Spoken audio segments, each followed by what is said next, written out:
Hello, let's start with the latest. The latest was the Clasico, and that was the semi-final of the Cup, the second leg. And I think for those of you that have watched it, you must have been disappointed. I was, because there wasn't much football, good football. It was the usual tension, of course. There was the fact that there was a team that was organized, and through that organization, the individual shined. Normally, that's Barcelona. In fact, it was Real Madrid. For Barcelona, it was the opposite. They were slow, especially in the first half, and basically they waited for the individuals to take them out of their position, and that was Ter Stegen on goal and Dembélé. Dembélé was absolutely fantastic in the second half, but it came on the back of a lot of bad first touches, bad decisions, bad passes. He's his day and night, isn't it? He's Dr. Jekyll and Mr. Hyde. Basically, just somebody that still rushes his decisions and makes a lot of mistakes, but given the opportunity to run into the space as he did twice in behind the fullback, in behind Carvajal, basically it can be unstoppable. But those assists for Luis Suarez, who scored twice. In fact, Barcelona scored 3 times out of 2 shots on target, because one was an own goal from Varane. And that tells you what kind of game it was. Real Madrid had the chances. They create a lot of them. And this is something that already was pointed out by Lopetegui at the beginning of the season. They create a lot, but they don't convert. They swapped Cristiano Ronaldo for Vinicius, or Cristiano Ronaldo for Mariano, who is the striker that, of course, came new to the squad this season. And that will never be successful. Vinicius, though, was very, very good. He adds so much depth to the team. He adds spark, electricity. This is a young kid that doesn't care where he is. He will always give you something. And in fact, the Real Madrid players look out for him. They just go for try to find him. Benzema especially, but it's not enough. He has got one move that everybody recognizes now. He comes from the left-hand side, makes a diagonal, and tries to shoot with the right foot. And they stop him now, of course. They block that side. They force him to go the other way. And there he's a little bit less efficient. But anyway, when he gets to goal, to shooting, a long way to go to be called a goal scorer. And you wonder if he is a goal scorer at all. Strikers, and I wonder what you think of this, strikers tend to think that you either have it or don't have it. I don't fully agree with that, but it's certain that if you have been a number 9, a striker, goal scorer since you were a kid, you learn, of course, to do that, to finish quickly, to do it at the right time, to make the right runs. A lot of things that Vinicius doesn't have. Real Madrid did not finalize, did not finish, did not kill off Barcelona in the first half, and Barcelona did that in the second half. Now there is another Clasico, of course, on Saturday, and we'll be talking about that at some point in one of these videos. But I asked for you questions in Ask Guillem, and I've got some of them here. So if you want, we'll go through them, starting with Wenger LS French, who says, who will Arsenal target as their Arsenal director? First of all, it's urgent now. They need to have him soon, because, of course, this is the time when teams start negotiating the future of their own players or players that they want. And even though there is enough people there of quality, of course, and knowledge to actually take those steps, a director of football will be there for a big reason, which is to make sure that not only he has the context, but he can add through his experience, through his eye, to identify the perfect players for Arsenal. I heard that Monchi is definitely in the list, is in the short list. It's not the only one. I heard also that he may leave Roma. None of that has been confirmed yet, so we're going to have to wait. In case of those of you that don't know Monchi, he, of course, was a former goalkeeper who started becoming a director of football at Sevilla and did marvelous things with the money that he had. He started signing players that were not well known, Dani Alves, Batista, so many, and they were sold for a lot of money. That's what has allowed Sevilla to grow. That and a very strong structure. And it's based on a lot of knowledge that he has, but also a network of scouts that give him all that information earlier than most. At Roma, it's up and down. fans are not absolutely convinced, but I feel that he's doing a good job recycling the side, and look at the results and look at the table. They are more or less where they should be. But, of course, Monchi, who came to England, I think it was for 3 months, while he was still at Sevilla, trying to improve his English, he is, in his mind, he's got the idea of coming to the Premier League, so we will see. Kem Boy says, talk about Rushford to Madrid. Does it hold any drop of water? No. But it'd be interesting if he actually played for Real Madrid. No, Rushford is not a target for Real Madrid. As we know, basically Neymar and Mbappe are one of the two that they won. PSG is saying, no chance. We're not selling either of them. So the other plan will be to actually get Hazard and Eriksen. That's the other plan. Doesn't mean that they will get him, but that's what they would like to do. Hazard is waiting for Real Madrid to say something, and meanwhile, he's improving his performances for Chelsea, but keeping an eye on what Real Madrid is deciding. They basically, Hazard and Chelsea are waiting for Real Madrid. Chelsea will ask for about 100 million euros if that's the fee. Real Madrid can afford it, but we're still going to have to see what happens with that. Ali 33BH says the current coach of Barcelona doesn't fit the system of how to run the team, as he's poor reactioneer and can't take proper decisions or solutions when Messi is injured.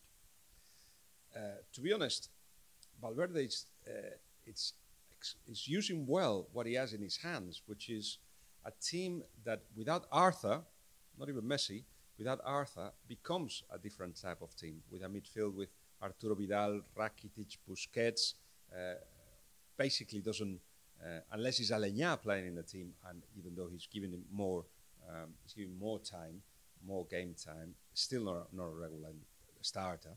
So when you've got those midfielders, it just doesn't, it cannot play the way that Barcelona used to play. But the way that Barcelona used to play is, again, very difficult to put in practice. So meanwhile, he's adding other things to the team. Quite clearly, he doesn't want much happening on the left-hand side and give the wing to Alba. That works very well because links up with Messi. That, of course, is not a Valverde solution, but it's one that he's allowed to continue. With Dembélé, they're trying to find a solution as well. Where does he play better, on the right-hand side, on the left-hand side? Is he playing in different positions? Aleñá has been given minutes. Sometimes they play a little bit direct. It is a coach that perhaps doesn't give priority to the style, because it's difficult to keep that style, and perhaps he hasn't got the players for it either. So meanwhile, I think he's competing very well. Won the league, won the cup, and could, is a candidate for the cup again, for the league too. Not bad, eh? Footy4411 says, has Sarri misjudged the Premier League? I think you're talking about a coach.